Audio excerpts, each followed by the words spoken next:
Oh my goodness, we are here. We have made it. It's 5:30-ish.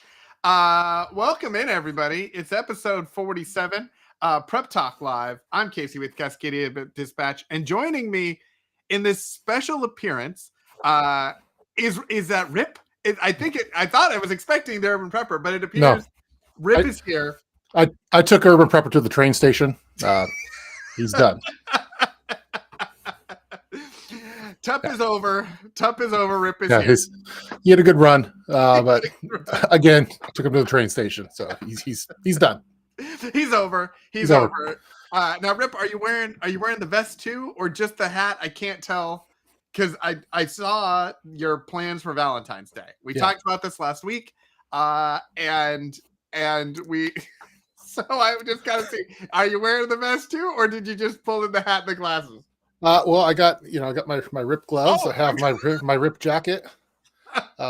So Valentine's was a big hit this year. A big hit? Normally I mess up. Oh my gosh, we got Sutton's Days too. So God, she showed up for this. She heard Rip was coming. She heard that Rip was coming. The TUP was bumped off. She's not even saying words. She's just throwing out like there's letters in there. I don't know what's happening. I think you may have broken Sutton's Days. Yeah, I think finally. For every time she's like a wild stallion that has to be broken. Yeah. No, for the Candelorian has been tamed. I feel like finally a whole nother episode. Oh, well, my wife is a big fan of Yellowstone and especially Rip, and she wishes I was more like Rip. And so I had this idea. Well, maybe for Valentine's I could be Rip for a day. So it's a kind of a role playing type thing. So anyway, so she was having a real bad day because she had a rough night the night before for because people were poking around the ranch and they're poking around the ranch. It wasn't their cattle. No, exactly. Brand.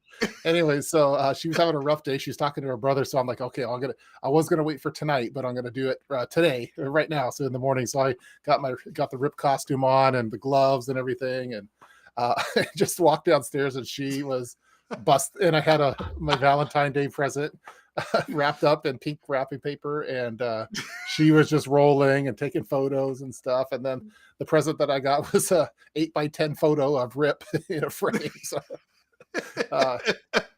and now sits prominently on the mantle. The kids' class photos are right next to it, and then there's Rip right in the middle. Well, we have this family mural on the wall that has all these like historic people from the family, and she's putting Rip in the family mural with like her real family members. So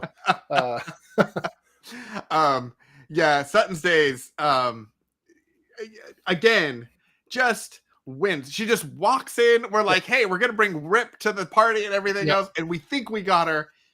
Yep, ride 'em cowboy. Yeah. Yeehaw. The only problem is Rip is not these aren't prescription Rip glasses, so looking at the chat's gonna be a little rough today. So. But again, I took your way with the leather gloves. Yeah, I took TUP to the train station again, so you don't have to worry about him anymore. Yeah, that's fantastic. That's done. Okay, good. You know what? I feel like this is a better partnership anyway. I feel more secure. I think so too. Yeah, some of the other podcasts we're getting a little, but I think this is a better plan for us in general. Yeah, I think so too. Oh my goodness. All right. So let's just rewind for a second here. And lots of people are here. Big Fly is here. Chuck's here. There we go. Sutton's Days, the queen is in the chat. She is here. She's entered the building. Amy is here. So we have the regulars have made it. They put it on their calendar. They were like, what is this Yellowstone podcast? And will Rip really show up? And yes, Rip is here. Rip is here. TUP is not. So I was gonna say, how was your week? But it feels like probably pretty good.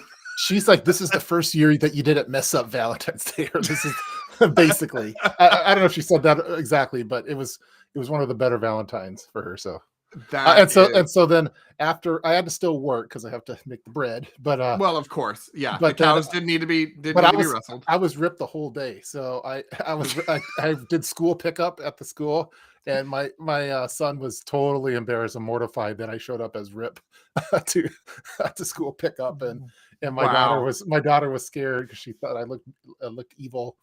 And I'm not sure if that, like, I feel like that should have contributed to our viewership going up this week, because I'm sure you made a lot of Valentine's Days, Ben. Well, during school pickup, I got all these photos with all these middle-aged moms. They all wanted photos with Rip, so I was kind of a celebrity for the school. As opposed to like when you're in Costco and you're a celebrity for being TUP. Now you're Rip. Everywhere you go. TUP's kind of old news.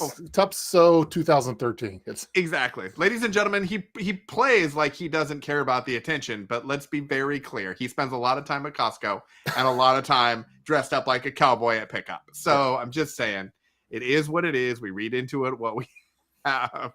Yeah. The next side hustle.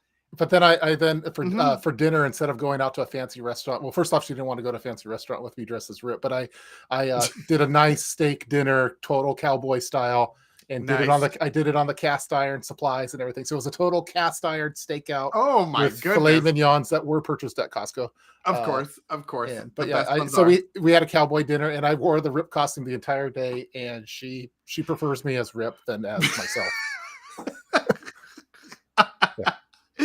You took it off you. She woke up this morning and she was like, no, put the hat back on. Yeah. Put the glasses and the hat back on, and we'll continue with our world. Yeah. I have so many follow-up questions that are not appropriate at all. So we're just gonna continue on. Looks like did you change for the Rip pics? I don't know if you subscribed to TUP's Instagram, anybody, but if you do, there were many Rip was in full effect across social media for TUP. He took over. Not only did he take him to the train station, but he took his phone when he put him on the train. He took it and he took it. Well, you got to dispose of evidence. Took over the accounts. Yeah. TUP's done. Exactly. You won't be seeing him anymore. Yeah. That's the real secret behind why the Doom Zoom doesn't happen anymore. TUP was gone. Yeah. They've shipped him off, and it's all done. Sutton's Days, thanks for stopping by. I feel like you picked a great night to pop in and a great night to pop out. So thanks for stopping.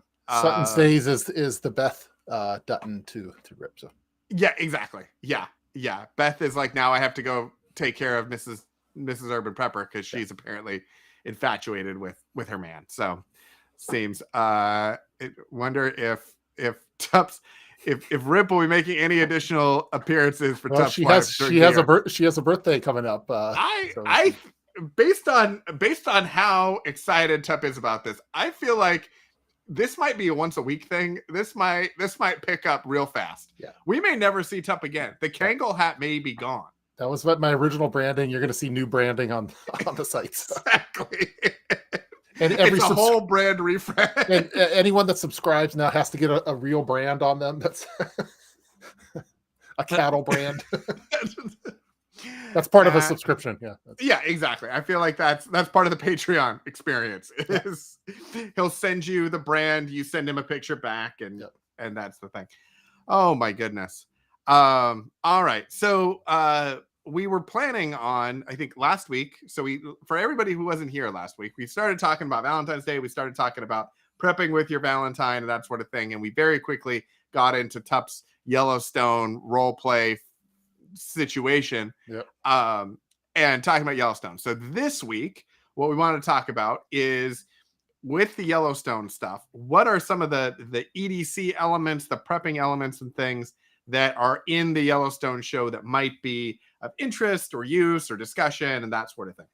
Now, have you watched the are you all cut up, or did you do a binge Okay, watch? So I watched some pieces. I watched some pieces. I have not watched the whole thing, but I watched some pieces, and so I got some ideas. But I figured Rip knows his way around the ranch the best, so I'll let you lead it off. Yeah. So with some I've been analyzing it. We just finished 1883, which is like there's the prequel, the prequel to the prequel. It's like the origin story for it, basically. It sounds like Star Wars. It's like episode 1 of Star Wars 2, and then Yellowstone is like A New Hope type thing. So okay, all right. So it's kind of the origin story. Yeah, and it's kind of like an Oregon Trail thing. And I was the prepper nerd in me is, as we're watching this, I'm taking notes for like the supplies that they had for the Oregon. It's a fictional for fording the river, or it's a real documentary. It's like just make sure you have a few people named Donner in your party. Yeah, and you'll be.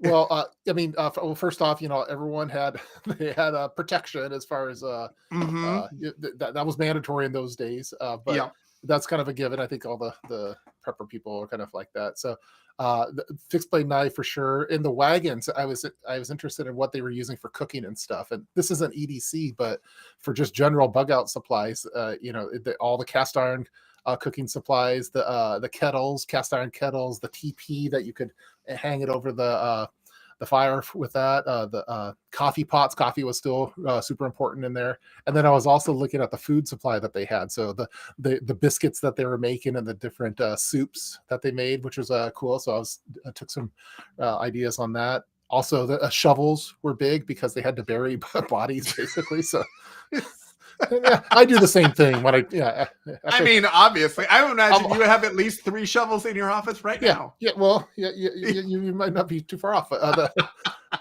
So the shovels were big because there was one scene where someone was having to bury a body, and he had a metal plate that he was using, like a cooking plate, like a eatware. A Tupperware. Oh, okay. And so was digging with that, but they ended up getting the shovel for that. What were some of the other things? First aid supplies were important too, like the clean rags and the gauze and everything like that. That was no AEDs back then or anything like that. It was much more I think one of the things that I think is important to remember is it's very easy nowadays for us to think about just the quick what seems even technical in like a Band-Aid, whereas like a Band-Aid is really gauze with tape that then they like made easy by putting it as a Band-Aid and then you can apply it. But having some of those elements that you could use to manufacture your own supplies, I think was a takeaway for me in that whole thing. That, a lot of times we have a lot of food that is, could be freeze dried or prepackaged or whatever, but like making sure you have flour and sugar and clean water, and butter or whatever, oil, something that you can cook with, that you can make things with, having some of those shelf stable ingredients as well as some of those raw materials, just wood and rags and cloth and rope and some of those sorts of things that aren't always the coolest, when we think about like some of the gadgets and gizmos that we have. They're not the coolest, but you need to have those, because if your gadgets run out and everything else runs out, you got to fall back to some of those older plans.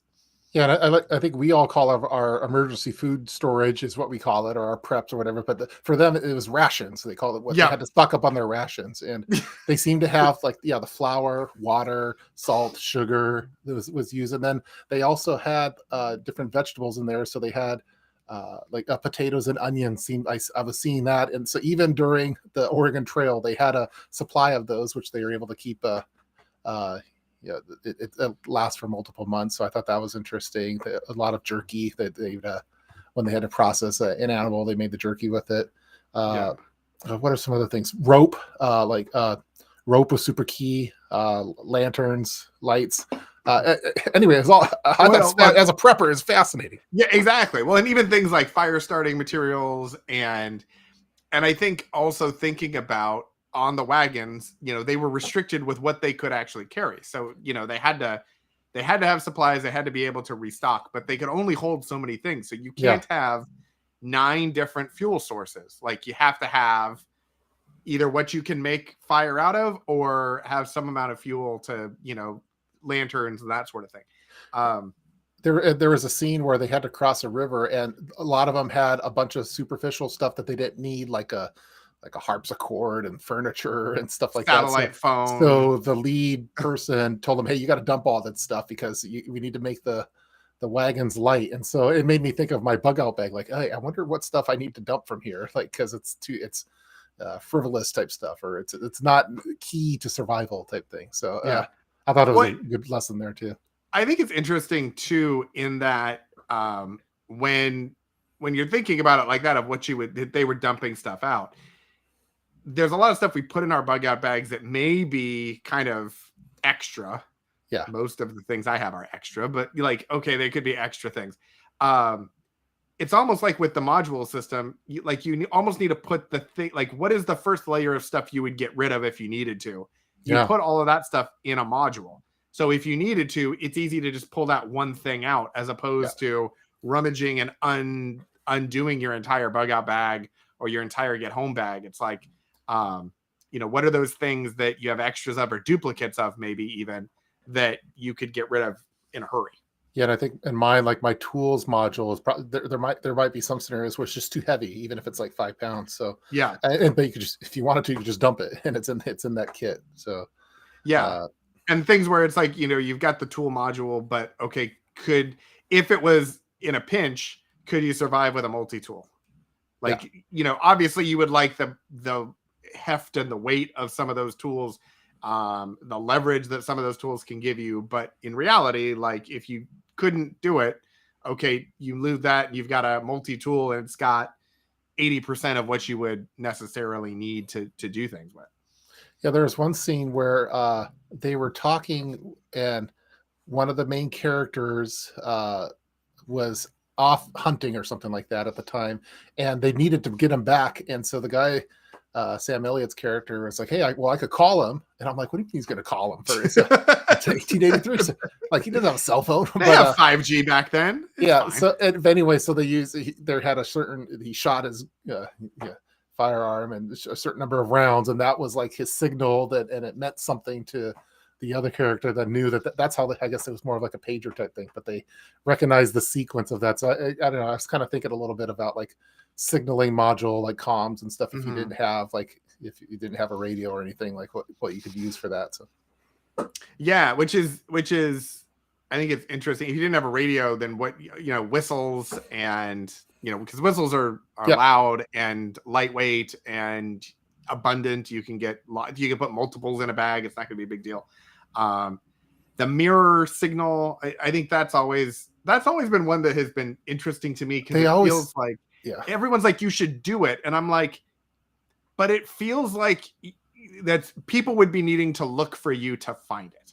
Yeah, like, you need to know where to look in order to see it and have it get your attention and everything else. If you just start signaling to somebody with a mirror and they've turned their back or they're not paying attention, they're not necessarily going to see it right away. I think if you're like on a deserted island, maybe or out in the water, I don't know. I think there's other modern things that you could probably get that are, even a laser pointer would probably be pretty good. But and well, I mean, if we're talking about modern things, then okay, you could laser pointers and flares, and you can get all kinds of fun stuff. But there's another scene in it, like one of the last episodes, where they had to amputate a leg, and they had a kit for that, like in their wagon, like so they had like the certain knife and the dressings and stuff, and then the tourniquet that they made, and then they had a bone saw, and I was like, oh man, I don't have a bones. I guess I have my silky saw, but I don't have a bone saw. Like, so hopefully, so there's a question. Never have to do that. There was a question in the chat. Yeah. Which Prairie Prepping is here. Yes, very glad that you're here. Also, you'll notice that TUP is not available today. Rip is in his place. Done. Yeah, Rip is here. So do you need both an axe and a silky saw? Me personally, I go silky saw. It's lighter. It's less energy, I think, than it's. I guess it depends on where. If you're a urban prepper or a rural prepper, if you're a rural one, you could probably warrant an axe. But I think there's other things that you could carry instead for that weight. But the saws are they're so lightweight. They're pretty efficient. So that's my preference. But Now, is a silky saw? Maybe I missed this, but is a silky saw the kind that's like it's like a string, and you grab both ends and you Yeah, no. That's do this, that, or no, I is that a wouldn't want one. different thing? That's when I first started prepping. That's what I got, one of those chainsaw type ones where you Mm-hmm. and they all suck. I've tried all of them. uh, like it's like it's like a chainsaw style with little loops on it. No, like the silky saw is. There's a couple different types, but I think like the fold out one, I think Canadian Prepper has some cool videos on it. They're pretty long, and so you're doing it kind of like that, and it's a super efficient saw, and they have different Got it. sizes Okay. for it. And there's other ones that you could you kind of assemble, and it makes kind of like a hacksaw type shape, and those ones are also good. Got it. Okay. So it's That's more what I of a have flip personally. out sort of a style as opposed to apparently the garbage. Yeah, don't do those ones. Yeah, don't do that. Don't. I mean, you can, but I've tried them, and You they can. suck. You'll be judged. You'll be judged Yes, and you'll be shamed. judged. And You'll be if judged. in an emergency situation you come across TUP or RIP, if you bring either out one, the chainsaw, I'm going to take you to the train station. exactly. You will. There's no frozen, freeze dried food for you. No canned pepper jelly for anyone with one of those chainsaws. Yeah, the Baco that's from Jonathan. Yeah, that one's a good one too. I have those in most of my kits for Mhm. sure. I guess the hatchet is just like, it depends on the weight of it. I kind of like the instead of a hatchet or a like a axe, I prefer like the demolition bars for urban settings that might have a kind of axe type blade, but it's more for escape and demolitions. Like if you had to break into a car door or something like that. That's what I have personally. I probably have one laying around, but Yeah, I think there's also an interesting thing too in the defensive piece when you start talking about like axes and machetes and saws and things, any sort of a big large cutting implement. Because I had a hatchet that I put in my tool bag that I was using in case there was like a downed tree branches or something like that in some of the roads around our house. You can get a tree branch that would come down. But I switched out and also put a fairly lengthy machete in to, if I'm going through a forest or trying to clear brush or whatever. But there is also a certain amount of, when we talk about gray man, yellow jacket scenario, if you're wandering around with a gigantic machete or an axe or something like that, there is a more visceral response from people, I think, to leave you alone than if you're walking around with a silky saw and no one has any idea what it is. that's true. Yeah, things to consider. So that might be, especially if I know that there are people who, when they think about defensive options, are not necessarily maybe not looking at the ones that are in Yellowstone. They're maybe not looking to have that sort of an option. So that would be kind of another defensive option that you could have. Yeah. Again, I have the folding saw for mine, which I guess Exactly. If I needed to amputate some Casey's leg, we could Yeah. go that route. I wouldn't want to do Exactly. that. I wouldn't want to do the hatchet for that. That would be Not taking a machete to the leg. Yeah. I also they also had booze, like the alcohol was needed because like before they did the amputation, they made him drink a half bottle of whiskey basically and to pass out, and then they did the procedure. So maybe that's something. But Well, the weight, I think, there's weight on that. So yeah, that's I think a whole nother thing too, of like if you're talking about surgical sort of a situation versus, when we talk about tools that do multiple things, okay, a saw can be for gathering wood or clearing brush or breaking out, in a building or something like that. But it could also be for some sort of a medical procedure if you needed a crude medical procedure. The only one that I know has a dedicated bone saw in their bug out bag is the Mountain RN. The Mountain RN. Yeah. RN he's like, oh yeah, this is my bone saw for my medical kit. I'm like, geez, man. And you don't have one? No, well, not like. I feel like that's a miss. I feel like that's an Amazon thing that yeah, he has a legit bone saw in his first aid kit. Yeah, I feel like too, that's another one of like, okay, how awful does the situation have to get where you're amputating something with a hacksaw sort of a thing? Like that's old school. That's a whole different thing. But I thought I liked a lot of the things that I have in my kit that were also again, we're not talking the modern day Yellowstone because that's a whole different set of EDC supplies. But I'm kind of talking about like the 1883 part of it because I thought that was the most prepper like in my opinion. Yeah, exactly. That's where I think a lot of the the kind of old school things our grandparents and great-grandparents and great-grandparents did. Those are the sorts of skills I think that oftentimes get lost, in our more modern worlds. Yeah, And if there becomes a time where the modern conveniences aren't available, having those skills would be helpful. And I am the first to admit that I do not have lots of those skills. So I need to pick up my skill game on that front. There's a good book called Durable Trades. I did a live stream interview with him, the author, about a year and a half ago. But that one has a list of like durable trades that have lasted the test of time and that are still provide value even during like downward economic times and stuff. So I thought that's a really good one that's written by a fellow prepper. So, oh, that's fantastic. Speaking of live streams, I know that there is going to be a live stream tomorrow. Yeah. Which is very convenient since Rip has disappeared. Yeah. TUP. Yeah, it's very appropriate then that tomorrow's live stream on your channel is. It might be Rip. I think it should be Rip. Yeah, I think it should be Rip, giving us an update on where TUP is gone. Well, yeah, I figured I get a lot of messages from people like, "Hey, when's the next video?" So I figured might as well just address the whole audience on that one on the main channel. Yeah. But yeah, I'm feeling the creative juices come back and for sure. So that'll be fun. That's gonna be fun. So hopefully people tune in on that. But we'll see if TUP shows up. We'll see if he shows up. Exactly. And in the meantime, if you'd like to see TUP, come here because we have him here every week. I'm gonna say, hey, we've been talking every week. So exactly. Haven't been far away. So we chat every week. Get the podcast, get the whatever. We're here all the time. Yeah, we're on TikTok. We're all sorts of stuff. Yeah, exactly. Which, by the way, speaking of TikTok, all right. Yeah, I'm glad. Thank you for bringing this up. I'm glad that you try to bring it up once. Episode. Wrangler Star. Holy viral moment. Did you see Wrangler Star's TikTok? First off, did you know that Wrangler Star had a TikTok? I did. I had no idea. He's one person I would think would not be on TikTok. Also, Canadian Prepper would not expect him to have a TikTok. Both of them have TikToks now. Yeah. And they have been all over. Wrangler Star had himself a viral moment last week. What happened? He was doing a video. His whole kind of, I don't know if it's his whole channel now or if it's just his TikToks, are about being a professional homeowner, which I feel like there's a story there. Like he's got a point of view on that. I don't know what it is, other than it seems clever and I like his stuff.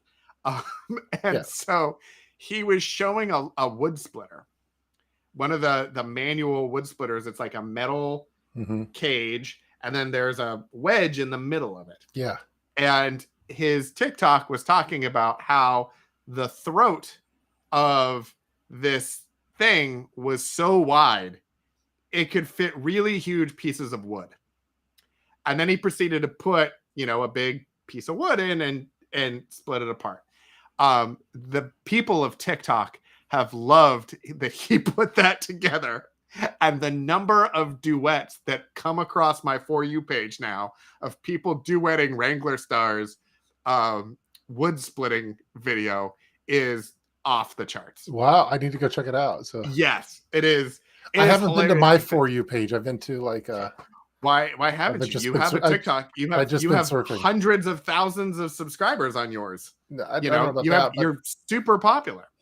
Well, I've been watching dermatology videos and stuff like that. Your For You page has strayed from the likes of which my For You page it's like no longer prepping stuff. No. That's all the channel. It's like pimple popping and it's jokes and it's stuff like that. So, all right. So I got a question for you. Yeah. So this came up twice this week, and so I was like, all right, this is a good question to ask everybody. So, usually at night, I sleep with my cell phone next to my bed. I have a list of people that I put on Do Not Disturb so I don't get like calls from the East Coast in the morning or whatever. But I have like a list of emergency contacts that are, that Do Not Disturb and they'll ring through and all that sort of stuff. I had two people this week. One was a person. That's a good idea. Yeah, one that came to our Super Bowl party and was like, "Yeah, we don't have any phones in our room at night." And I was like, "But what if there's an emergency? Like, what if something happens and they're like, well, someone will get a hold of us, they'll call somebody else. I was like, but what if you have an emergency? And they were like, well, we live by a police officer. And I was like, well, that's great, except if you can't get to the police officer. And then Wrangler Star, again on TikTok, one of the videos that came up, he and his wife, I believe, put their phones in Faraday bags at night. Yeah. And they do it so that they don't get the rings and all that sort of, but also so they feel like the signal radiation from the phone disturbs their sleep a little bit and they get better sleep by not having it. Yeah. Which I don't know any science around it, but like totally go for it. It surprised me though that somebody like Wrangler Star, who is a prepping person, would not have emergency communication available, you know, close by in the middle of the night should something happen. Yeah. What are your thoughts on that sort of a thing? At one point, I was putting mine in a Faraday bag too, a Mission Darkness one. But I didn't. There was a time where emergency happened at night where my brother needed to call me for a family emergency, and they couldn't get a hold of me. So now I think you have to have a phone in the room. Now, if you're worried about like EMF type stuff or whatever, or like being too close to electronics, you could always just have it on the other side of the room because it's like follows inverse square law. So what you're actually getting by your bed is a lot less if it's really far away. So it's probably good to not have it like under your pillow. But to be honest, sometimes I have mine there like that. But I think that you should have some kind of way of getting a hold of you, even if it's at 3 a.m, because you never know when something bad might happen. So yeah, I feel like that was we just redid our home security system as well with part of the whole office upgrade thing. And so we added like panic buttons and extra keypads and all this sort of stuff everywhere. And so it was surprising to me that it felt like I have been going in a direction of playing catch up with a lot of long-time big prepping channel people. And I felt like, okay, so I've got to get our room secure and communication secure and everything else. And then to kind of turn around and have a couple of people be like, oh yeah, no, we absolutely have no phones in our room. And I was like, but what happens? Like, what happens if you need something or there's a fire or somebody breaks in or whatever? Like, you would want to have some way of communicating, some way of letting people know that. I think it's a prepper. I think it's a prepper miss. I think you gotta, prepper fail. That needs to be on the soundboard. Yeah, I mean, prepper fail. If there's some burglar, if I hear the glass break downstairs, I don't want to. Let me get it out of the Faraday cage and let me get a signal after 30 seconds. Like seconds count on the situation. If there's a fire, if your elderly parent or grandparent has to go to the hospital, like you don't want your phone in a Faraday cage, and you don't want to have someone have to drive over to your house and start banging on the door. I think there's just too many scenarios where you want to have quick communication. No, I could totally understand not wanting to have electronics near you and that you sleep better with that, but just at least put it on the other side of the room. So I like that idea.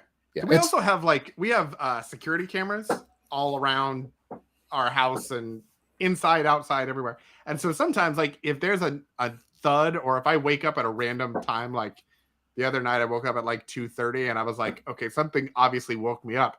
To be able to go to my phone and pull up all the security cameras and see like, all right, was it a kid walking to get water that I heard, or was it somebody outside, doing something in the garage or something? Like, okay, I want to be able to do that. I don't want to have to fumble around and unhook the bag and look at the whole thing. Yeah, we have our Arlos and we get a notification on it, and Wrangler Star, what's going on here? Yeah, exactly. I'll go ahead and say it. That's a miss. He's so focused on the throat size, he just missed the whole other thing. Now, I do like when you're camping and because I know that he's out in kind of the rural type environment and for the homestead, and I do like sleeping away from electronics. I think I sleep better for sure, but I also sleep with a CPAP. So how far away can I get away from electronics now? So. My wife and I, it's totally romantic. We look like Darth Vader in our Bacta tanks with like our CPAP machine on.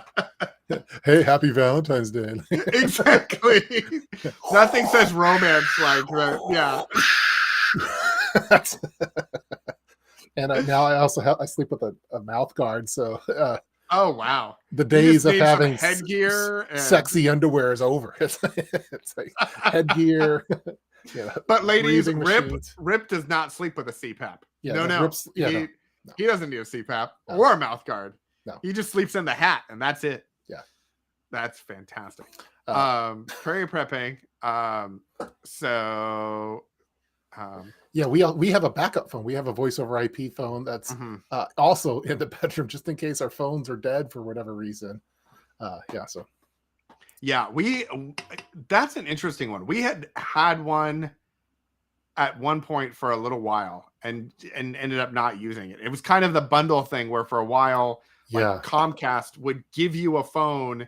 It was less expensive for them to give you the phone than to get the package without the phone, which didn't make a whole lot of sense. But we did that too, and they trick you, and then like the number, I'm sure they shop that number around, and hey, let's give it to every single spam caller that we could think of, and they're going to call you at all hours, and sometimes they're a little rude and stuff. So yeah, so I think there's technically a phone number either attached to our fiber line now or something, but I don't know. I feel like the cell connections are pretty good, and if not, then we have the satellite GPSs that we could use if we needed to or something like that. I have thought about getting a second backup cell phone on a different carrier because we're mostly Verizon and it works really well, but when we go camping, the Verizon service in the campsite doesn't work, and so I have to get an AT&T card for the week that we're camping to be able to work and that sort of thing. And I've debated about whether or not I should just make that like an annual contract and then just have a phone that's on a different carrier or not. Yeah. And it's also like one of the times that you could make sure that everyone's phones get charged overnight, so then they're ready to go in the morning too. So yeah, I think there's just too many reasons to have one next to you. So then not. So. I agree. All right, let's see what else we've got. Spare phone in the Faraday bag with lots of books. Yes. I have that too. I have that. Yeah. But your primary phone, I think you should have it for emergency. I don't get that. I got to watch this video now. Yeah, exactly. And I like the idea of having the spare phone with the apps in the Faraday bag. And also, depending on the size of the memory on your primary phone, like you can put the same books on your primary phone too. I have like a little group of apps on my main phone that are emergency, the SOS book, digital, and all that sort of stuff. But then I have a copy on a phone that sits in a Faraday bag or in the metal Faraday boxes that are in my office. Yep. I totally agree. Yeah. I think we're aligned on that one. I think we are too. I'm glad that we are on the same page. Okay, let's see. Something about security systems. I did a nightstand EDC video last year, and I have a fire extinguisher next to the bed. I have all sorts of stuff next to the bed. Sometimes when Rip comes, like it can get hot in there, and it just you never know what's going to happen. Yeah, fire extinguisher is a great self-defense type weapon too, because never mind. I don't want to talk legal stuff, but it's a blunt force object if you have zombies coming in there, and if the zombie ever tried to sue you, you could, hey, that's a fire extinguisher. Exactly. But if you had like some prepper battle baton or something like that, they're going, hey, why do you have that? What's the intent behind it? So that's why I think fire extinguishers are good to have. So well, because I didn't have a fire. That's why. Yeah. Or sometimes you have to scold the fire. You have to scold the fire for doing naughty things. I think the other thing with a fire extinguisher is you can also use it as a distraction. You can create almost like a smoke screen sort of a thing, depending on what you're doing. Like Batman style. Yeah. Exactly. At least that's what they do on WWE. Yes. It's always like smoke screen and then somebody appears. Someone was talking about wildfires too. Yeah, you'd want to have a phone for wildfires. Exactly. There's a thing about 911 on a landline. Yes. You can do 911 on a landline. You can also do 911 on a VoIP line. Usually, I think you can do it on Alexa too if you have. Yeah.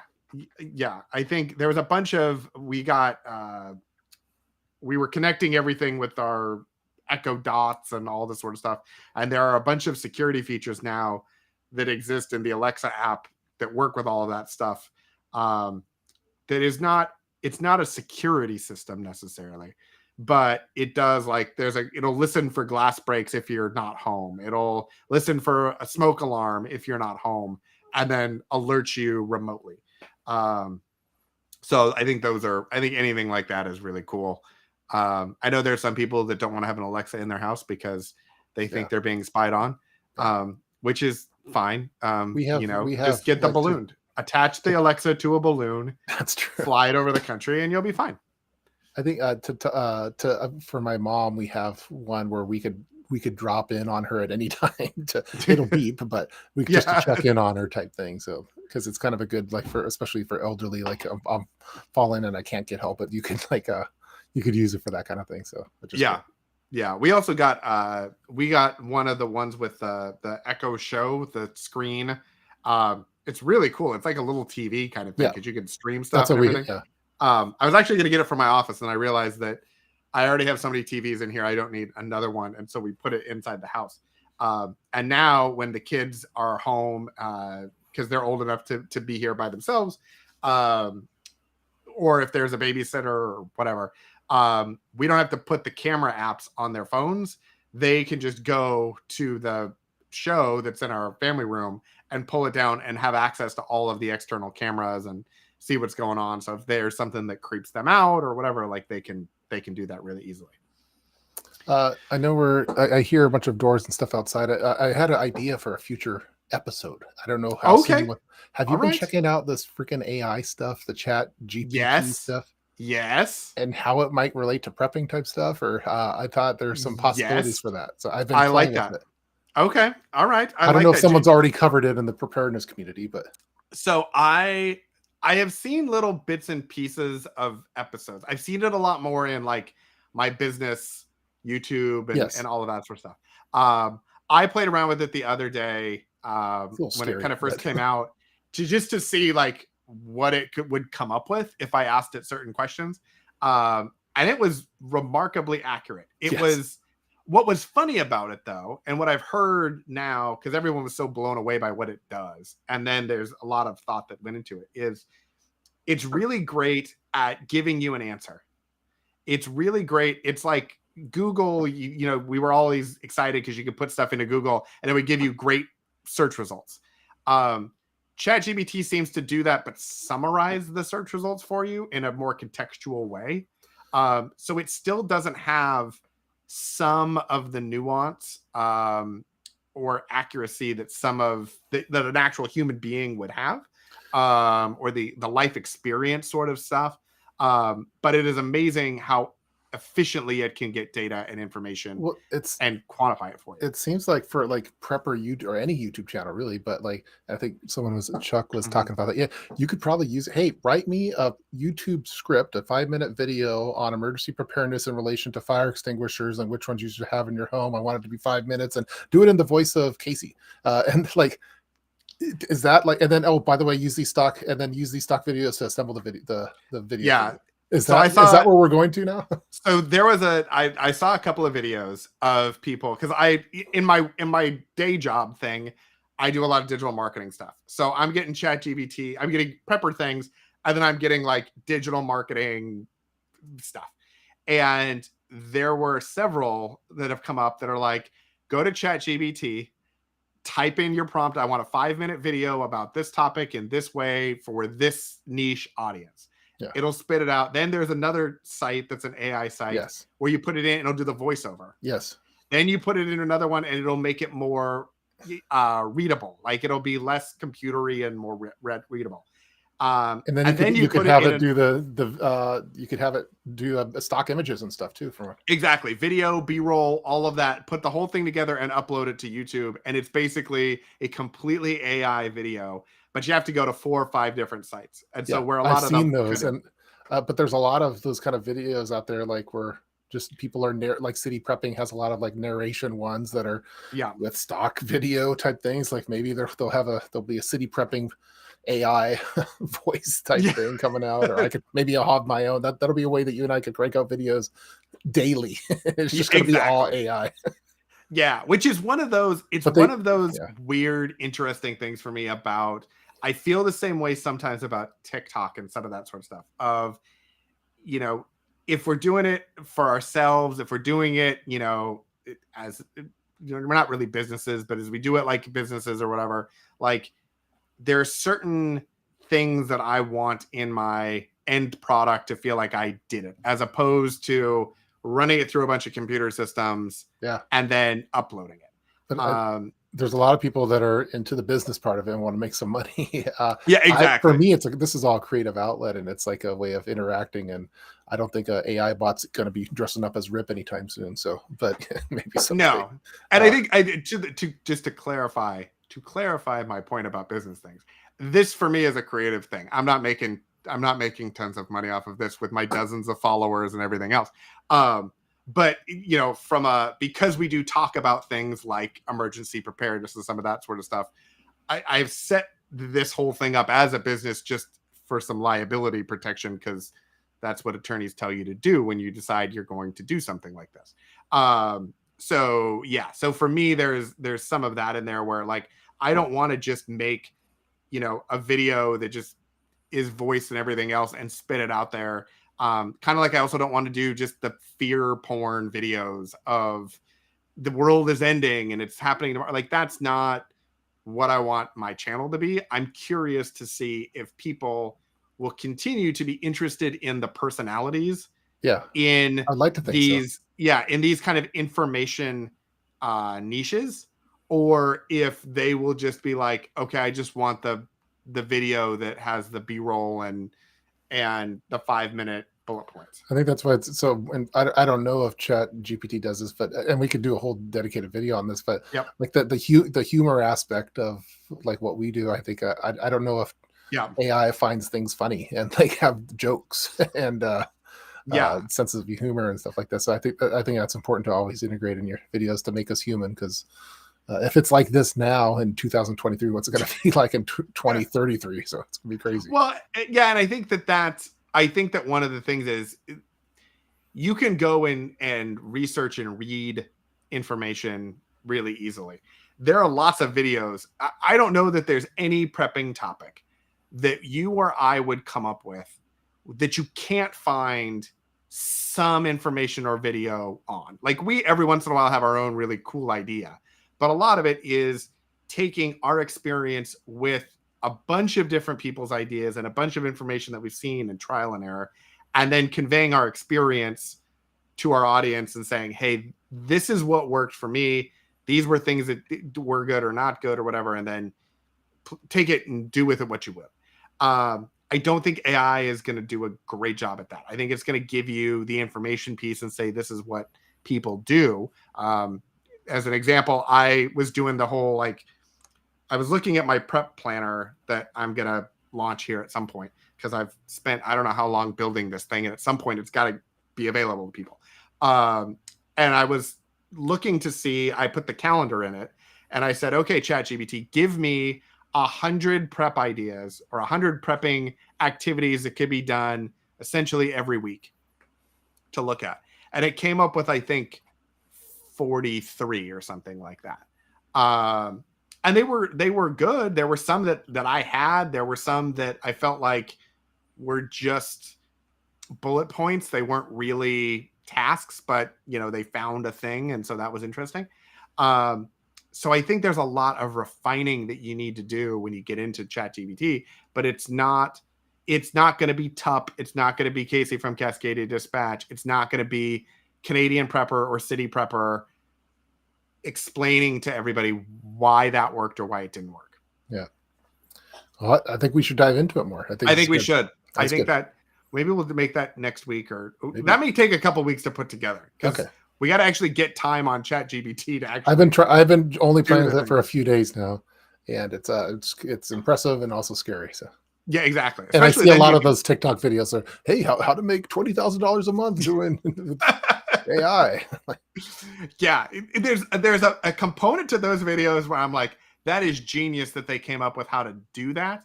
And then there's also a part of me that's like, it feels a little scammy. It just feels a little like, okay, you're doing this, but I don't feel like it's your thing. Like it's the Milli Vanilli of videos. Exactly. You're just repackaging stuff that was already there. And maybe it would be a fun challenge to try to do one and then to put it out there and see if people will even recognize if it's been all AI generated. That is an interesting idea. Okay, I like that. We're giving up all these good ideas that other people are gonna steal. We do. Our dozens and dozens of watchers and listeners are going to steal it. Yes. All right, so I think we are close to time. Yeah, I'm gonna have to take some people to the train station later tonight. Exactly. The train station is waiting. Yeah. Hopefully TUP will show up here again at some point. We'll see. Maybe he might come tomorrow. We'll see. Although I'm enjoying talking to Rip, so that's totally fine. Yeah. It's also because during the backstage, Rip wasn't backstage. Rip only came live. So. Rip only comes live. Yeah. That's only his thing. So I think the other thing is I spent some time putting more podcast episodes together. So if you have not already subscribe to the podcast, keep an eye out. I want to try to catch up on the podcast episodes because I would like to get our newer episodes out like the same week that we do that. But I have this backlog of like 30 episodes that I need to get out there. So more of those coming. Stay tuned. If you enjoyed this, if you didn't enjoy it, if you've just been watching, go ahead and hit the thumbs up and the like button. We appreciate it. It definitely lets YouTube and everybody know that they should watch it and show it to more people. We get a lot of people that watch the replays. So we appreciate. We're kind of a rerun channel. So. We are. We're a DVR channel. Is kind of what we are. It's a good thing for us to be podcast, video, stream, whatever it is, so people can watch us at their leisure. Thanks for joining us. We appreciate it. We'll see you next week, next Wednesday at 5:30 Pacific time. Hopefully, as usual and on time. Thanks everybody for joining us. We did good one. We did good. We made it work out that one. Yeah, we're figuring this out. We even had a Sutton's Days cameo. I mean, exactly. It was almost a perfect episode. 47 episodes in, and we're almost there. Yeah, we're getting the hang of it. Yeah. All right, everybody. Thanks a lot.